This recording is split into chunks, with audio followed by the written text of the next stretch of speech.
So on the topic of cleaning your house, it's sometimes good to have the mindset that you're getting your house ready to show or put on the market.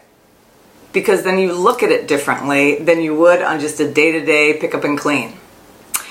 So the first thing I want to tell you about is take a photo. Let's say even start with the living room or just a main room. Let's say a great room. Take a photo of that room and closely pay attention to it. The photo, not the room, the photo. Because my realtor friends would tell you, your home has got to be ready for those photos because everybody is looking online at houses now. And I am amazed, you guys, at some of the photos I see. We have bought and sold a number of houses, and I know in my business the photos have got to be ready to go. But what I'm always surprised at, even in what I do, is how much stuff are in the rooms of the house being sold. Now in person, I want to bring up this photo subject because in person, a room looks different. It actually looks better in person. In photos, everything goes kind of, and it's hard to say that, but I know a lot of you know what I mean.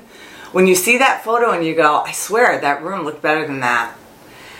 And that's because you have to work a little harder at making it look a little better. One of the things for sure is addressing the too much stuff issue, which I know I talk about all the time.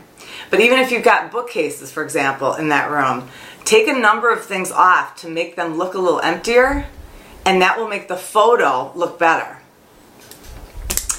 The next thing that's a hard one to address is funky paint colors. Now many of you say, well, it's my kid's room, so, you know, she wanted to be atomic green. Or, well, it's just a kid's room and they're going to paint it anyway, so I could probably leave it that, you know, bright mango. If you want your photos to look top-notch, and painting is not an expensive thing to do, yeah, it takes a little, you know, whatever work, or even have somebody do it, because you can add the dollars straight to your price line, your price point. But those photos are coming up as a bright orange or a bright green, and it's kind of jarring, and someone's not going to picture it to be their home. So they start making those checks of like, don't like it, don't like it, don't like it. Now to the homeowner who is just saying, well, Pam, I'm not putting my house in the market, I just want to get it cleaned up, and I want to get it to look better, I also want you to address the paint color thing. Because right now, I have just found, even on the jobs I'm on, I'm not doing 10 and 11 paint colors, you know, just because the house has 10 and 11 rooms. I used to use probably back in the day, I'd say even like maybe 5 to 7 years ago, I'd maybe do 5, 6. Now I'm kind of at 2 or 3. So I've got some realtor friends that will say, hey Pam, just come over to this, you know, I want you to give me that 2 or 3 color palette to get this house sold. But the way I do it, unlike other people, like every once in a while I'll get a call, hey, what's a favorite paint color, get this place sold? I don't work like that. That's not how I do it, and that's why I don't put a lot of paint names on my wall. I do it where I'm going to the site or I'm getting the online information and I'm looking at the floor, I'm looking at the walls, I'm looking at the tile, I'm looking at the countertops, and then I'll give you one that's right to get that home sold. So it's just a little different way of thinking. So the unify with paint is a big thing because it's also going to make things look bigger. That's a big thing. People are watching square footage. Size matters. Size matters.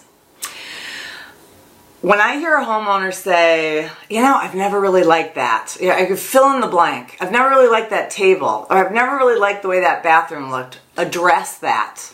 Address that.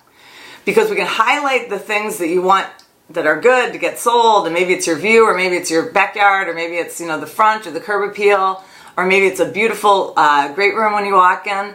But the things I want you to pay attention to are what you're playing down. So you might go, you know, I never really liked that. Let's say even it's a eyesore of a table sitting there. I'd rather have you for photos take that out, whether it's put in the garage or put it to the side, but not have it in there, because if you don't like it, chances are other people don't either. Another one. Okay, and I literally, after I got off the phone call with my realtor friend about this, I literally just jotted some down here. I had 8 in about 5 minutes. And I keep going. But they're just things we want to think about, and they're things you want to get ready for your home, even if you're not selling. It's just going to make it look better. Sometimes people will buy something for their house to make it look a little better to get it sold. I'm going to say don't do that. Why spend the money there? You're going to want to spend it on your new place anyway. But I will say, so that's a don't buy expensive things. It's a waste of money. But I will say do freshen up a few things. And it doesn't take a lot of money to do this. In your bathrooms, because bathrooms are important, buy fresh towels. Just white fluffy fresh towels, or maybe even a pale color to make it look nice. But just fresh towels are a big thing. We see too many old grandma looking towels in pictures. That looks bad. That just looks bad. Freshen your towels. A new welcome mat at the front door. The front door is the perfect place. Like that's the second they put that hand on the door, they probably know if it's their house or not before they even walk in. Make that area super clean with a new welcome mat. $10, that's all you need. Furniture. They're not really looking at your furniture, but even if you're a homeowner that just says, Pam, I'm on the cleaning the house side, not putting my house on the market. Freshen up a couple pillows. How long have those pillows laid there and had heads on them all the time? And they're kind of like collapsed and bad looking. 2 fresh pillows is not a lot of money. It will make your couch look fresher and make the photos look better. And then I address this on other things all the time, but a large plant. Buy something fresh, so in the photos something fresh is in there, or greenery is in there. Because a different picture of, I was studying, actually it was Architectural Digest. Bye, thanks for playing. And I was looking at this really cool window, and I love the way the whole room was done. You done down there? Okay. And I was looking at the way the whole room was done and set up, and they had 2 of these like green kind of tree-like things in the corners, and I visually took them out with my eyeballs, and if they weren't there, that room would not look as good. It's really nice to have something fresh or green, or fakes, you know, that look real, whatever.